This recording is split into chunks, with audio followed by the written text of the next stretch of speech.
Salut! În acest tutorial vă voi arăta cum să vă transformați gamepad-ul într-un mouse și nu numai. În primul rând veți avea nevoie de programul Xpadder. Voi avea un link atașat cu adresa de unde îl puteți downloada.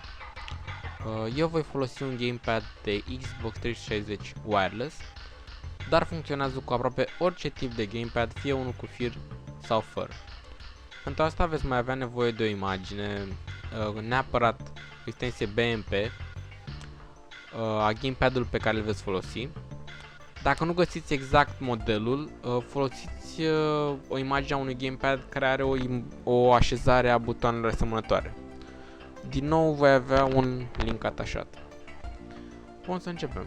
Pentru cei care au Windows 7 și primiți eroare de compatibilitate, dați click dreapta pe Xpadder, proprietăți, Table Compatibility, bifați această opțiune și alegeți Windows XP Service Pack 3, Apply și OK.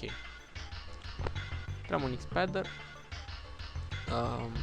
Primul pas, apăsăm acest buton mic care arată ca un gamepad.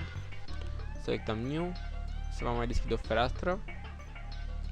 Apăsăm tabul Image, butonul Open și vom alege imaginea gamepad-ului pe care îl vom folosi. În acest caz, cel de Xbox 360.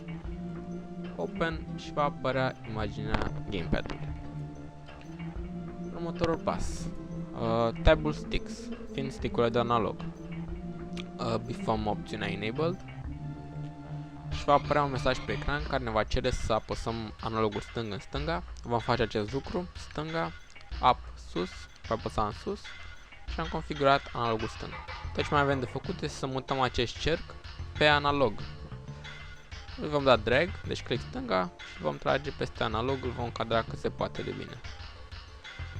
Terminăm cu analogul stânga, trecem la analogul drept, apăsăm tabul stick 2, iar bifăm opțiunea Enabled. Va apărea iar mesajul, left, apăsăm stânga, de analog, iar sus și am configurat și analogul drept. Mutăm iar circulețul pe analogul drept. Terminat cu stick-urile de analog. Puteți să le apăsați, vedeți dacă corespund mișcărilor, sus, jos, stânga, dreapta, ok. Trecem la D-pad, apăsăm tabul D-pad, iar bifăm opțiunea Enabled, ne va cere să apăsăm sus de D-pad, sus, up, down, left, right, pe care mutăm crucea pe D-pad. Și cu D-pad-ul. Trecem la butoane. Apăsăm tabul Buttons. Aici vom apăsa butoanele pe gamepad și vor apărea în funcție de cum le apăsăm noi. Deci vom începe cu A. Apăs pe gamepad butonul A și va apărea acest pătrat aici. Îl voi muta, voi da iar drag și îl voi muta pe A. Iar B, voi muta pe B și așa mai departe. X, Y, RB, LB, Start și Back. Și bineînțeles să apăsăm stick-urile de analog. Și apăsăm analogul stâng și mutăm în dreptul, pătratul în dreptul analogului, în mijlocul analogului stâng și iar în dreapta la fel, apăsăm analogul drept, luăm și mutăm în mijloc. Și cam atât. Puteți apăsa butoanele să vedeți dacă corespund. La mine corespund foarte bine. Antena și cu butoane, trecem la triggere. Apăsăm tabul trigger, iar apăsăm Enabled. Ne va cere să ținem apăsat triggerul din stânga, vom face acest lucru, după aia iar în dreapta. Și cam atât. Apăsăm tabul Finish, după care Close. Am terminat și cu configuratul butoanelor. Tot ce mai avem de făcut este să le dăm funcții butoanelor. Acum depinde la ce veți folosi acest program. Dacă îl veți folosi, eu știu, doar pentru vizualizarea filmelor, eu știu, aveți un gamepad wireless sau unul cu film mai lung, vreți să stați în față, nu vă ridicați sau vreți să jucați un joc care nu suportă gamepad, puteți face acest lucru. Eu, de exemplu, pe analog, voi începe cu analogul stâng. Pe acesta aș dori să pot să mișc cursorul. Voi apăsa această cheie și voi alege mouse normal. Și mi-au apărut săgețile pe butoane. Și acum mișc cursorul din gamepad, din analog. Deci funcționează. Bineînțeles, analogul stâng și drept și D-pad-ul au deja preset-uri. De aceea au această iconiță aici. De exemplu, la D-pad pot selecta să am săgețile de pe tastatură sau pot configura manual pe fiecare buton ce funcție vreau să-i dau. De exemplu, în sus nu vreau să-i dau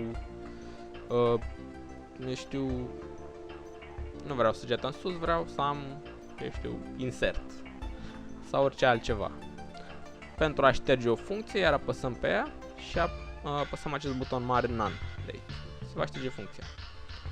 Și acesta putem face pentru orice buton de pe gamepad. Același procedeu. Deci, eu vreau săgețile aici. Voi alege arrows, săgeți de pe tastatură. În dreapta, nu mai gândesc. Pe butonul Start voi avea funcția Play, pe Back Stop, pe butonul A voi vrea click dreapta. Aici în dreapta sunt funcțiile care le putem atașa de pe mouse și în stânga toate de pe tastatură. Deci orice funcție putem atașa orice funcție pe orice buton vrem. Ce apare cu albastru sunt deja setate, acestea fiind mișcările de mouse sus, jos, stânga, dreapta, săgețile și play-ul și stop-ul. Voi avea click dreapta, selecta click dreapta. Acum fiecare, în funcție de nevoile personale, își va seta butoanele. Se pot salva cu mai multe profile, maxim 8 profile simultane. Și cam atât. Cam acesta a fost tutorialul. Tot ce mai avem de făcut este salvat. Salvăm ca salvăm un profil Xpadder Controller care ne va salva configurația care am făcut-o. O salva unde doriți. Cam acesta a fost tutorialul. Vă mulțumesc că ați urmărit și sper să vă fi fost de ajutor. Mai bine.